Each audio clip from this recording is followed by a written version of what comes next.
I shall tell you the story that I heard from a fairy. Yes, you. Do you want to get closer so you can hear it? Tell me if I'm telling it right. Alright.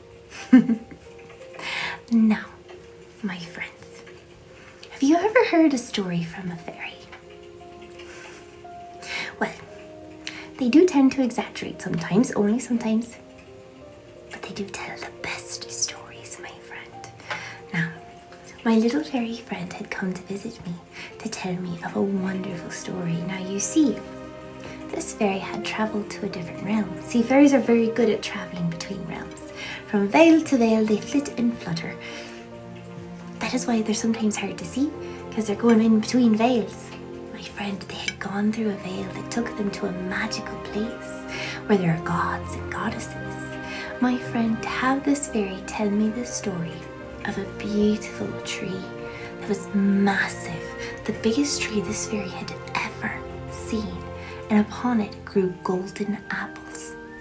Is that right? Yes, golden apples. Would you believe that this fairy tried to pluck these golden apples?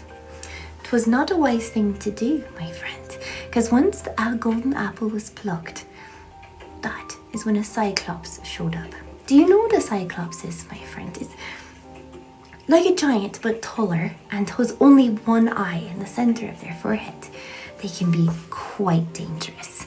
Luckily, my friend, this one had never seen a fairy before and is quite used to eating people and not fairies.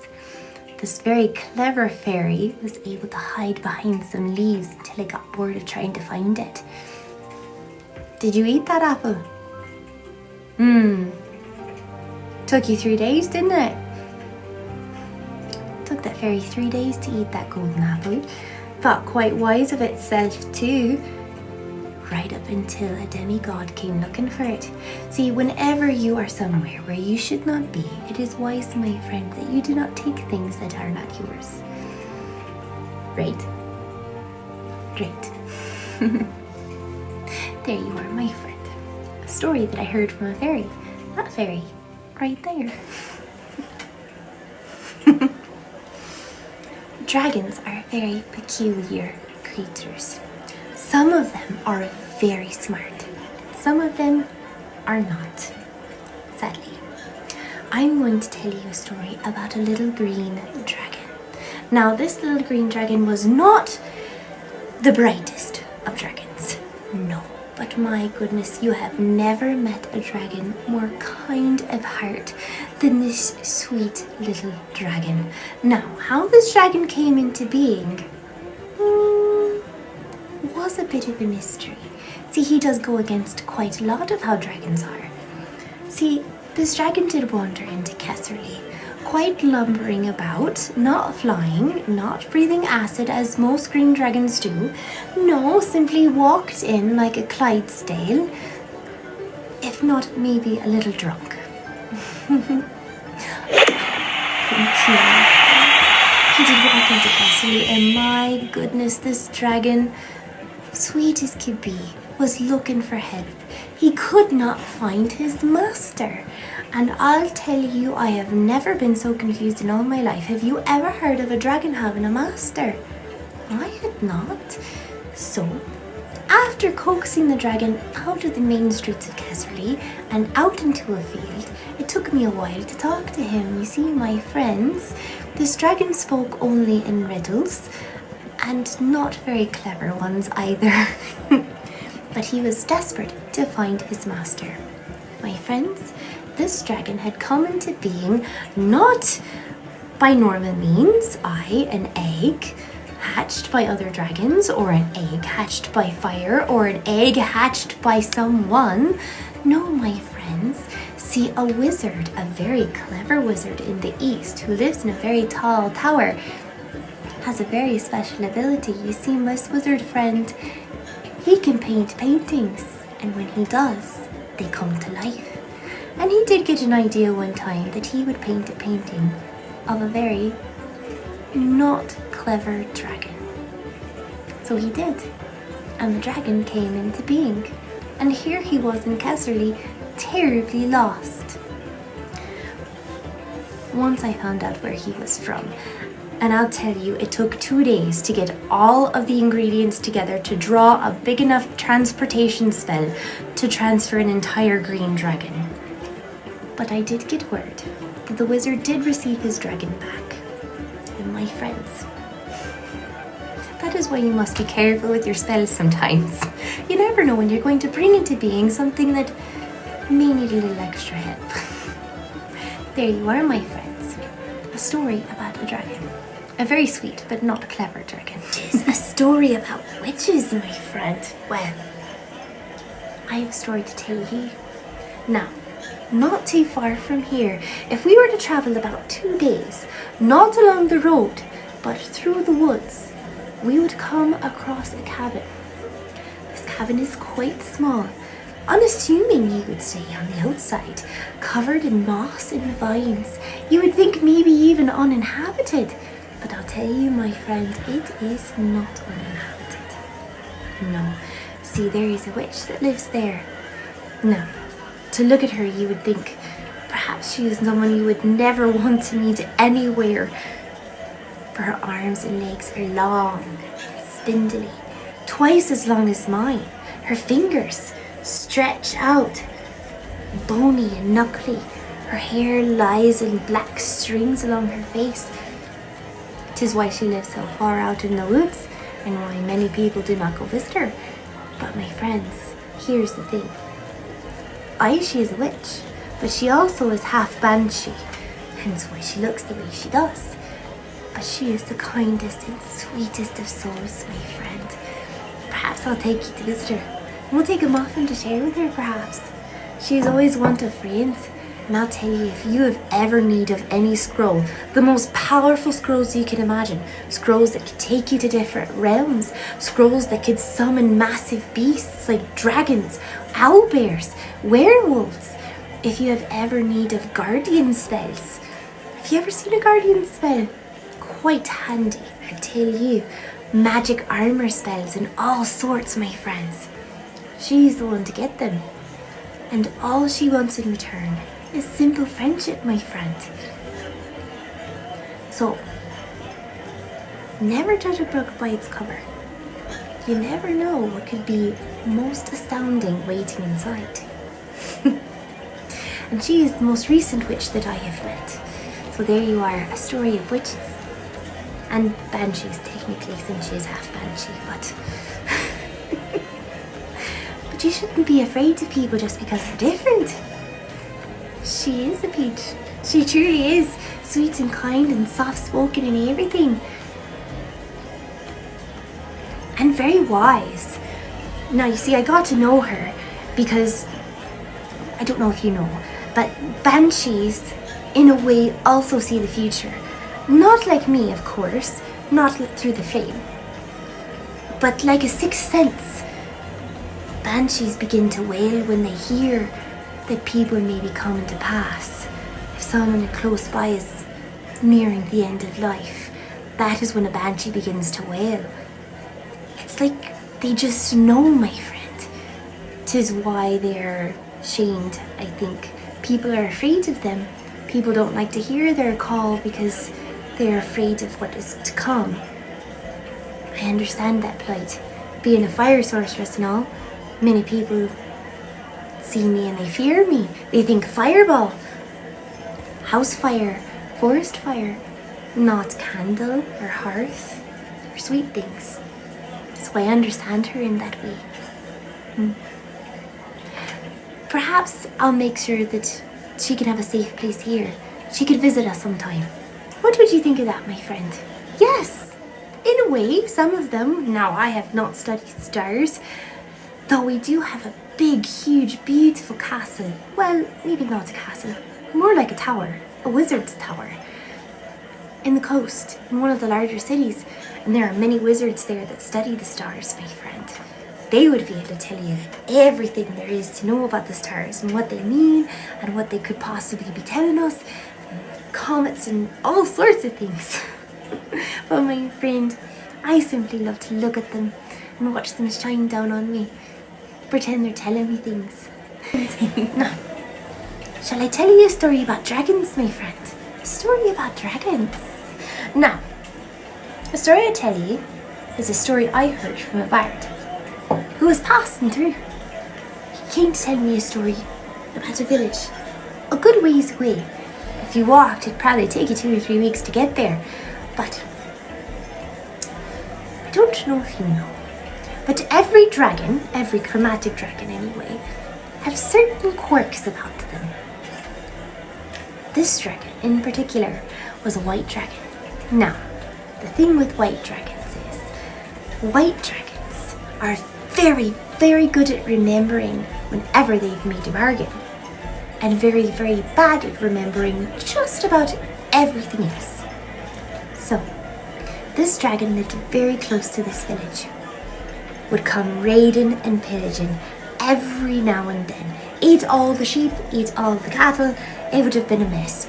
Every single time we saw the dragon, it was causing quite the kerfuffle between the village and the dragon. There was no peace to be had in this village, I will tell you. So, this adventuring party, which this bard happened to be a part of, had come because they had heard that this village needed some help.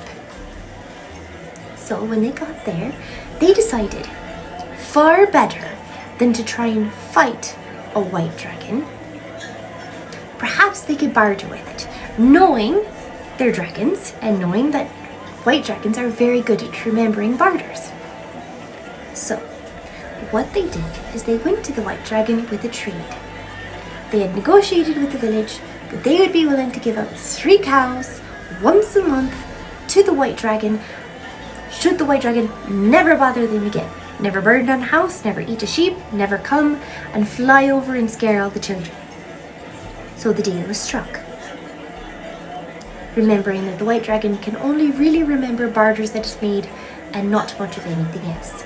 Now, if you went to the dragon now, he would not be able to tell you who made the barter, he would not be able to tell you the name of the village, he would only be able to tell you that once a month he gets 3 cows in one specific spot in the middle of a field. But, all that to say, my friends, whenever you go out on a quest, whenever you have something that you need to go doing, especially when it comes to dragons, please do your research. Make sure you know exactly what kind of dragon you're dealing with. Perhaps you'll be able to make a deal rather than fight a dragon. And I tell you, it is far, far safer that way. I told you a story about the witch that lived in the woods. Perhaps I will tell you the story about the witches on the mountaintop. Aye? Well, now this is a story that I heard from a group of adventurers. Being that I am stuck in a tavern, 'tis often how I hear most of my stories. Now, this group came in quite weathered, quite weird, because they had not slept in quite a number of days. You see, they were travelling here to Kesserly. The largest town that you could get to is about 4 days away. They decided to take an offshoot, a smaller road, hopefully that maybe they would hit less traffic, perhaps they wouldn't get stuck behind any caravans. Well, as they were going, the road did dip into the woods, where there was rolling hills and big trees. My friends came upon the night that they were travelling. They thought maybe they would rest for the evening, pull the oxen to the side. Thank you, Mike. But as they got closer and closer to possibly finding a spot where they could pull off the road, they did see at the top of the mountain a bonfire. Now, I will warn you, my friends, if ever you are in the woods and you are traveling and it is the middle of the night and you happen upon a hill and there happens to be a bonfire, I would probably say that you should not stop.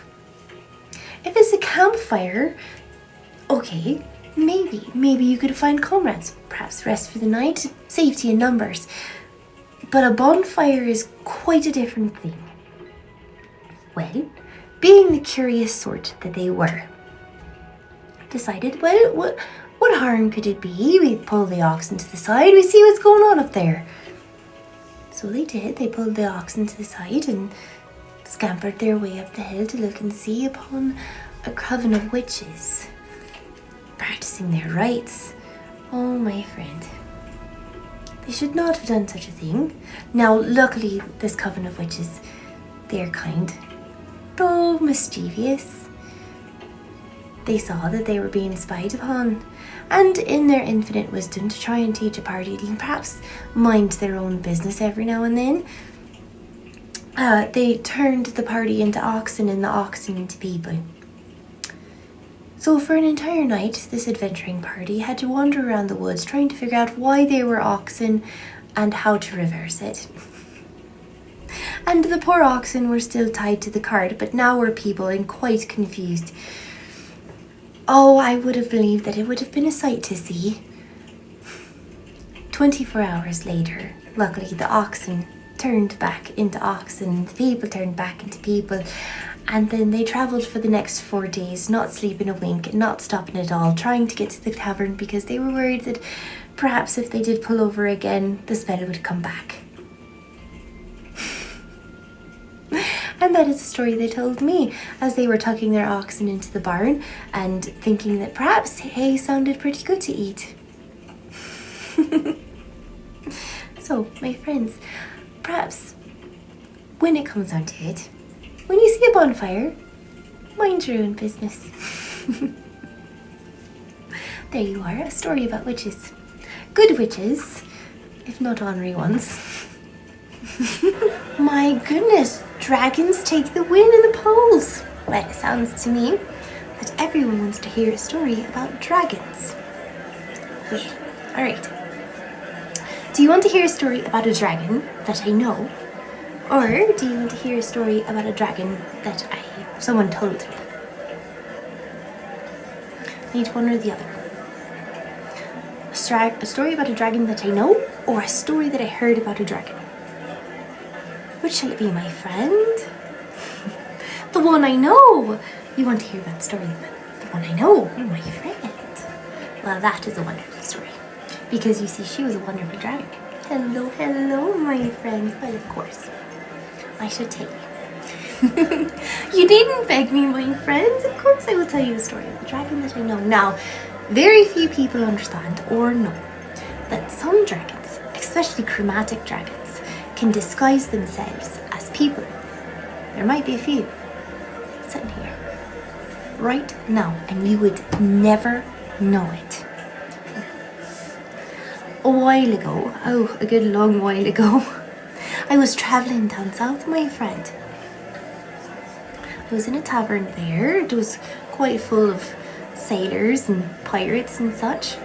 Many adventurers getting ready to set sail for distant shores. And she walked in, my friends. Now she looked like any other adventurer, perhaps a little taller than normal. She was beautiful though, long golden hair, more gold than blonde. And my friend, she walked in eyeing every group in that tavern. Not in the I'm going to fight you sort of way, but no, in the I am in desperate need of help sort of way. Well, when I saw her, I knew immediately, my friends. I have a way of sensing such things. So, she came and sat next to me, because I think she sensed the fire in me as well. And she did tell me she was a dragon. And, little did people know, don't know if you know, but dragons love to collect things. They love to hoard things. Some of them hoard shiny things. Some of them hoard gold things. Some of them hoard soft things. Some of them hoard books or scrolls. Some of them hoard all sorts of things, my friend. But you see, this dragon, her favourite thing to collect was friends. Ah, yes, friends. She was there looking for friends. She loved to join a party. She loved to convince them to travel up into the mountains where it was cold, and perhaps they would have to travel for many days, and perhaps they'd have to stay in a cave, and then she would love to suggest that perhaps we should all cuddle together to stay warm, because a dragon does love to sleep upon its hoard. She was a very clever little dragon. Do you not agree, my friends? I wonder if I shall ever see her again. Perhaps she will visit me in the tavern sometime. She can tell you all her stories of collecting friends, all her adventures and such. She is very sweet and very kind to my friends, and she never keeps a hoard longer than they wish to be kept. No, sometimes she'll just move on to the next. Though she does very good at keeping friends. She's very good at making sending stones. So, if ever you are to receive a sending stone from her, you know you are a friend she wishes to keep.